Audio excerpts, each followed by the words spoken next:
Okay, welcome back. All right, so we're going to start back with our binary notation here. This actually represents one number in our decimal notation. We can convert it, but hold with me because we're not going to explode our heads right now, not just yet. So we left off with each place representing a certain value for us. Do you remember what that was? I hope you do. It's 10 to the 0, which is, 2 to the 0, which is 1. 2 to the 1, which is 2. 2 to the 2, 4. 2 to the 3, 8. 16, 32, 64, and 128.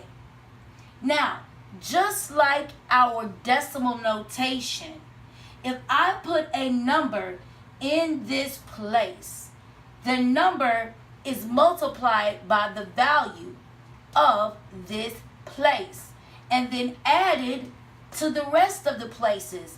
If that's confusing, go back to my first video, part 1 of the introduction of networking and subnetting, okay? Where we talk about binary and decimal notation, all right? So I want you to understand that the same thing is going to happen here. It's just that I automatically have 8 bits that I'm working with, okay? So let's break it down. Once again, we start from right to left, just like in our decimal notation. And 2 to the 0th is 1.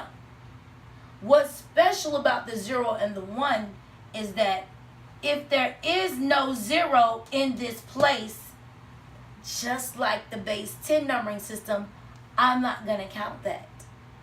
I am not going to count that place.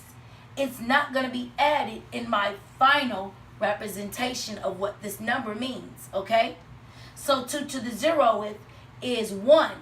Is there a 1 here? Yes. So I'm going to count this,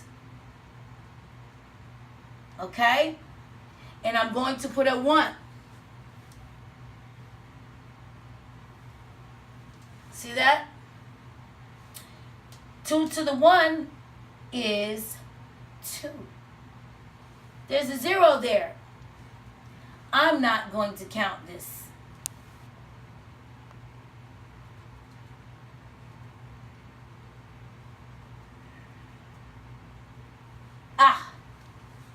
Starting to make a little sense? I hope so. 1 here and 2 to the 2nd. This means I'm going to count this. 2 to the 2nd is 4. 2 to the 3rd is 8. But there's a 0 there, so I'm not going to count it. 2 to the 4, 16. I'm going to count that one. 2 to the 5 or 5th is 32, but there's a 0. Do not count. 2 to the 6th is 64. There's a 1. I'm going to count that one. Now, I know you're thinking, but this is binary notation, and I'm only supposed to be able to use zeros and ones. Well, let's take a moment.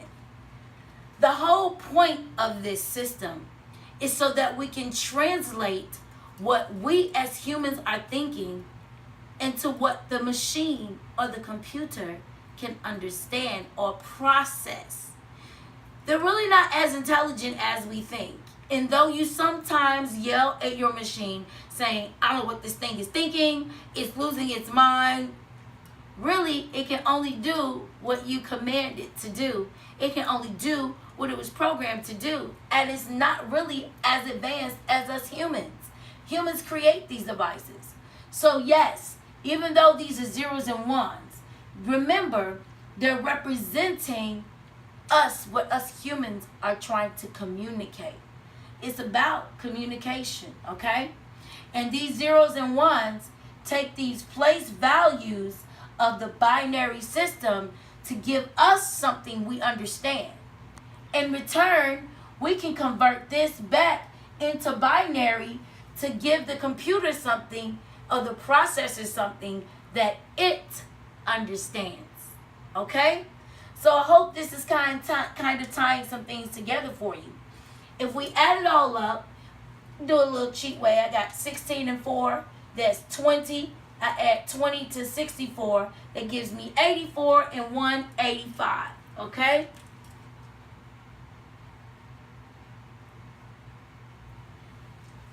This binary number is the representation of the decimal number 85.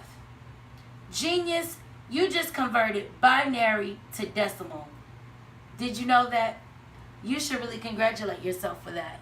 And we just did it in a little of no time. It didn't take you hours to figure it out. This is as hard as what these numbers represent gets. That's all we got here when it comes to binary notation. And you can get this. You can do it. I'm so glad that you're with me on today. We're going to go a little bit deeper, but today we're going to pause here. And I want to give you an opportunity to let me know if there was anything you didn't understand, if there's something that you need more clarity on, okay? The final thing I want to say about these zeros and ones that you guys have probably already heard is that it represents the bit being turned on with the 1 and the bit being turned off, meaning 0. That's why I didn't count it in my final representation of what this binary number or this binary encoding represents, okay? All right, I look forward to digging a little bit deeper with you guys. Again, this is Barbara Gant with Gant Technologies. Feel free to email me at ganttechteach@gmail.com. That is GANTTECHTEACH, no spaces, @gmail.com. I look forward to walking you through and walking with you through your journey of IT knowledge and networking. I'll see you later.